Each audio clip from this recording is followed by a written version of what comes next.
We don't need to be victims of this ourselves. We have the intellectual capacity, we've got the will, we've got the knowledge, we've been unsettled enough to know, to see the good bits and bad bits. We don't need to throw the baby out with the bathwater. We don't need to be accused of not honouring the needs of most of the students. We have been and seen and touched and tasted places where core structures are changed, where the primary event of a primary or a secondary school or a tertiary institution for that matter, the primary event becomes the needs of each young person. Not in that individualistic way, but in the recognising the talents and importance and significance and sacredness of each young person who's there. So the capacity to do this is with us. The resources surrounding these young people are there. Some used well, some used poorly.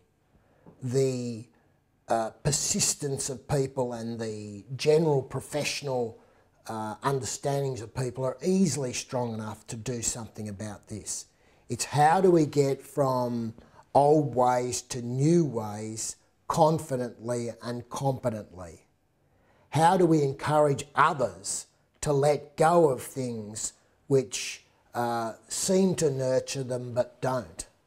How do we encourage ourselves to work with staff so that they don't feel as if they're grieving for something or losing something if they're not teaching groups of students mathematics but are in fact engaging in coaching and nudging and nurturing and facilitating and orchestrating the learning environments and possibilities for all students, or one student at a time, or 400 students at a time, or even maybe 25 students at a time occasionally.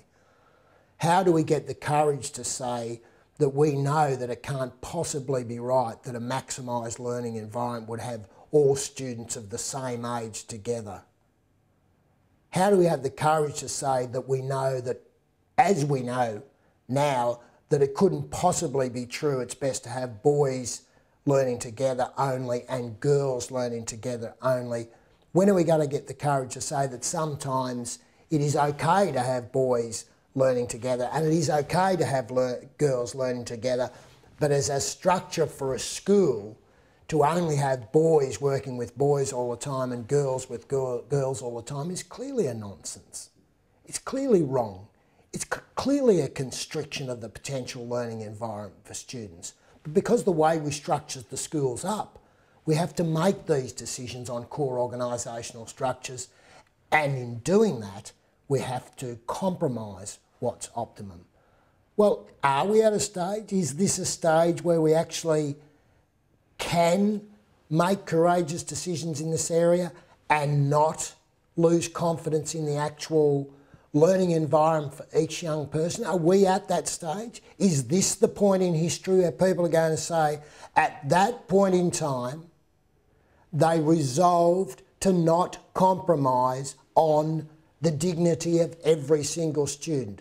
At that point in time, because of the freedom provided us through the technologies and the provision of learning experiences and learning environments and organisational templates and curriculum templates, that at that point in time we became sophisticated enough in this world in 2009 or 10 or at the latest early 2011 that we became confident enough to let go of old ways, to jettison them, to cast them as flotsam and jetsam and not to cast students as flotsam and jetsam. I know my thoughts aren't necessarily your thoughts on this, but whatever your thoughts are, my sense of this is that we're at a point in time that we can do this stuff, that we are sophisticated enough to take on the challenges, that we're formed enough to take on the challenges.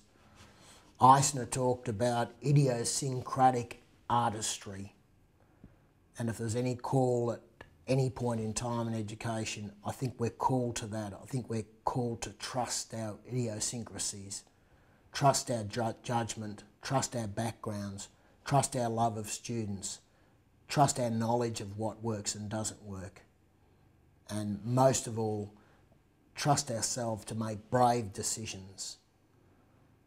Trust ourselves to not be quite as humble as we have been in the face of businesses and other people telling us how to do this. We can do this ourselves. You can do this yourself.